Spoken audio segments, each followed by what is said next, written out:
Punjab pulse के सभी दर्शकों को मेरा नमस्कार। मैं देवेंद्र कुमार द पंजाब पल्स की ओर से आप सभी का स्वागत करता हूं। आज हमारे साथ कर्नल विवेक कुमार शर्मा जी हैं, जो आर्मी रिटायर्ड हैं। कर्नल विवेक कुमार शर्मा जी 32 साल से आर्मी में सर्विस कर रहे थे। इनकी पोस्टिंग जम्मू कश्मीर, कारगिल और सिक्किम जैसी जगहों पे भी हुई है। मैं कर्नल विवेक शर्मा जी का स्वागत करता हूं। सर, आप हमारे मंच पे आए। आप जैसे कि अभी बीजेपी में एक्टिवली रोल प्ले कर रहे हैं, तो मैं सर जानना चाहूंगा कि जैसे अभी ये घटना हुई फिरोजपुर में, तो फिरोजपुर में क्या माहौल था सर? जो 5 जनवरी को कार्यक्रम था जिसमें नरेंद्र मोदी जी हमारे आने वाले थे, तो वहां पे कैसा जनसंग्राम था? वहां पे कितने लोग थे? किस प्रकार था सर? उसके बारे में कुछ सर बताइए। नमस्कार देवेंद्र जी और पंजाब पल्स के सब व्यूअर्स को मेरा नमस्कार।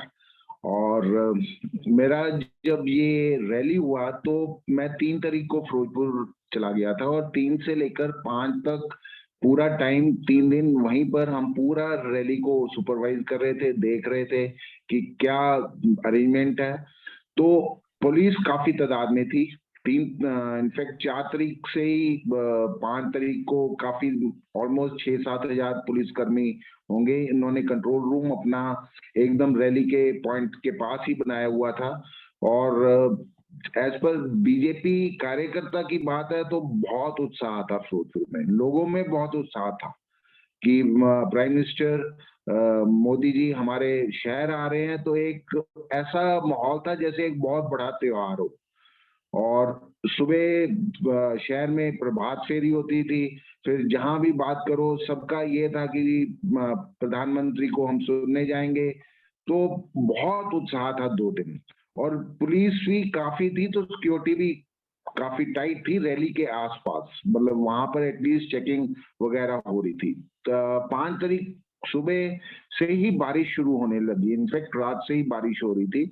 और सुबह से ही बारिश हो रही थी तो ऑलमोस्ट ये क्लियर था कि अभी इतने खराब मौसम में शायद हमारे प्रधानमंत्री जी हेलीकॉप्टर में शायद ना आए और बाय रोड का ही इस्तेमाल करें। तो जैसे लेकिन जो लोगों की तादाद थी वो 11 साढ़े 11 बजे आना शुरू कर दिया था। और कुछ बंचेस में पैदल ही आ रहे थे बिकॉज बसेस तो काफी पीछे रोक रहे थे। इसलिए पैदल ही 1 किलोमीटर 2 किलोमीटर से पैदल ही ग्रुप बनाकर लोग रैली पॉइंट में आना शुरू कर दिया था उन्होंने। और तकरीबन आप लगा लो कि 1 बजे तक 15 से 20 हजार के बीच में लोग रैली पॉइंट में आ गए थे। और उसका वीडियोस भी मैं आपको देवेंद्र जी भेजूंगा।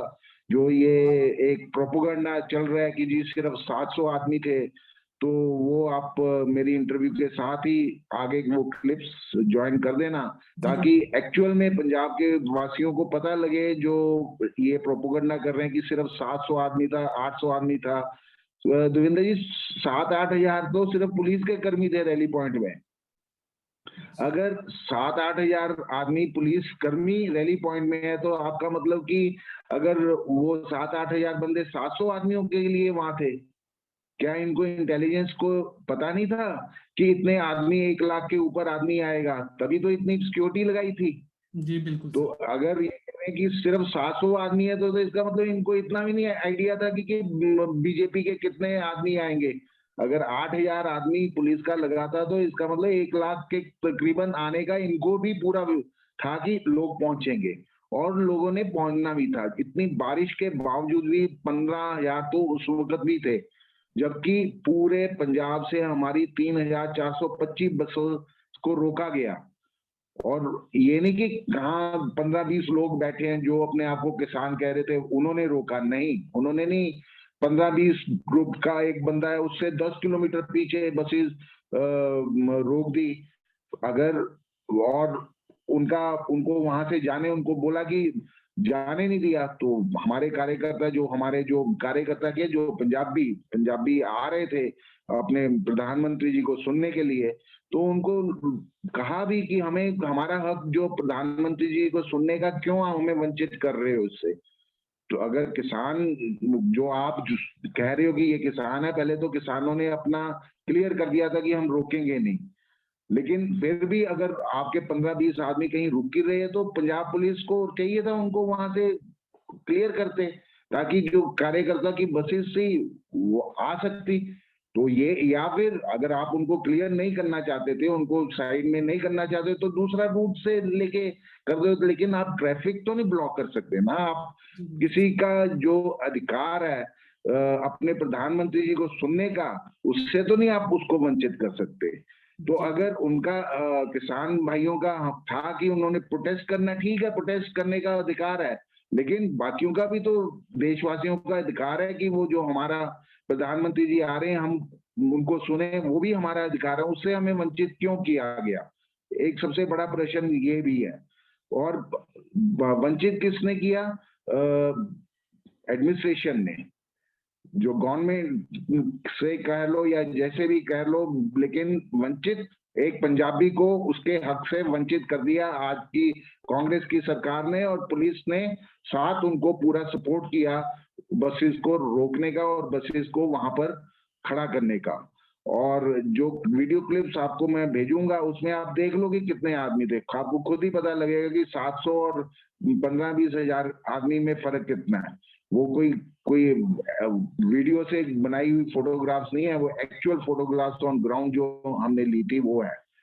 अभी दूसरा, हाँ जी सर, मैं भी ये भी जानना चाहूंगा कि जैसे प्रधानमंत्री हमारे नरेंद्र मोदी जी फिरोजपुर आ रहे थे, जो पीजीआई सैटेलाइट बन रहा है उसकी नींव पत्थर रखने, तो उसके साथ साथ 42,000 करोड़ का कुछ उन्होंने पंजाब के लिए जो करा, उसके बारे में क्या कहना चाहेंगे सर? क्या क्या चीजें उसमें इन्वॉल्व है जो पंजाब को वो सौगात देने आ रहे थे? देखो जी, ये अभी सोशल मीडिया में जो आ रहा है उससे हिसाब से तो पंजाब का एक, उसको एक जो भविष्य देना चाहते थे तो वो मेन था। यहाँ पर वो प्रधानमंत्री जी अपना कोई इलेक्शन या रैली के लिए नहीं आ रहे थे, मेन वो पंजाबियों के लिए और पंजाब को देने के लिए आ रहे थे। अभी उसमें जो था कि सबसे, क्योंकि मैं आर्मी में ही हूँ तो पहले उसमें एक पॉइंट ये भी था कि पंजाब के जो लोग हैं उनको आर्मी में जाने का एक कोटा फिक्स किया जाए कि इतने पंजाबी आर्मी में जाएंगे। फिर अनंतपुर साहब जो है हमारा धार्मिक स्थल, उसका डेवलपमेंट प्रोजेक्ट के ऊपर उन्होंने कुछ पैकेज देना था। फिर जितने भी बॉर्डर सरहदी इलाके हैं, फिरोजपुर, गुरदासपुर, इसको एक टैक्स फ्री जोन करना था। मंडी गोविंदगढ़ को इंडस्ट्रियल हब के लिए रूप में आगे लाना था। फिरोजपुर में जो नेशनल स्पोर्ट्स अथॉरिटी का एक ऑफिस बनाना था। उसके अलावा मेडिकल कॉलेजेस और जो हमारे किसान भाई हैं जो उसमें है कनक और राइस जोना में लगे हुए हैं, तो उस में से बाहर निकालने के लिए काफी बड़ा पैकेज देने की घोषणा करनी थी, ताकि हमारे और भी फसलें पंजाब में हम डेवलप कर सकें। फिर इसके अलावा जो माझा मालवा और दुआबा का एरिया, वहां पीजीआई सैटेलाइट, ऐसे तमाम 20-21 पॉइंट्स हैं जो अभी आ रहे हैं कि जो प्रधानमंत्री जी ने पंजाब को देने थे।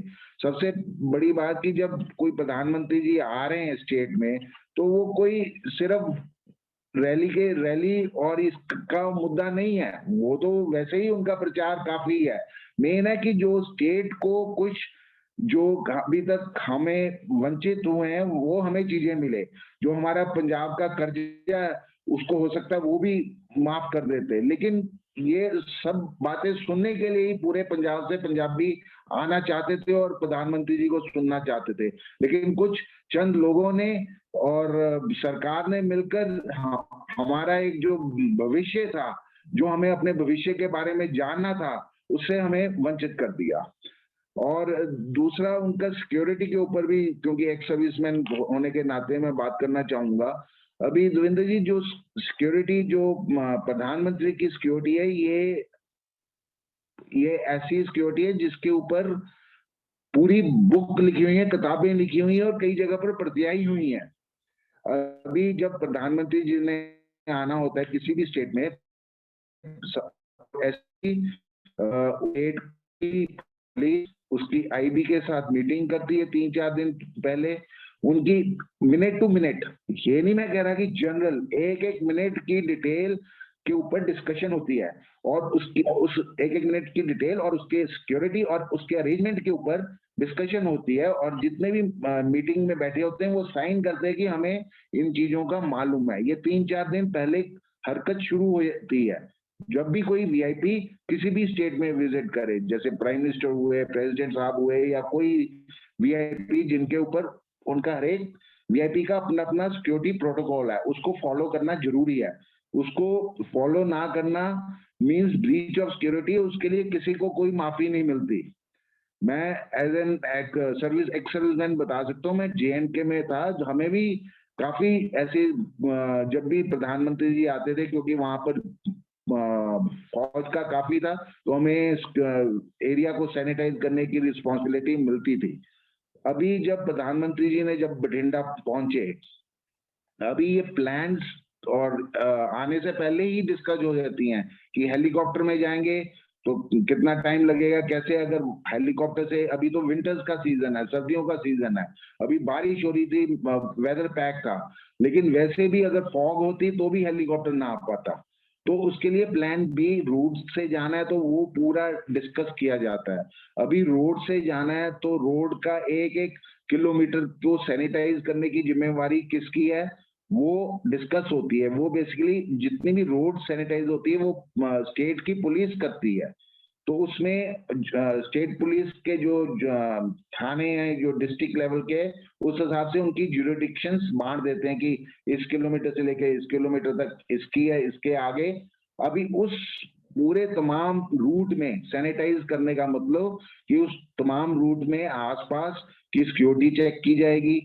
जो आपको लग रहा है कि कोई एंटी सोशल एलिमेंट्स हैं या कोई डेमोन्स्ट्रेशन हैं या उनको पहले, एक दिन पहले ही उनको अलग कर दिया जाएगा उस रूट से।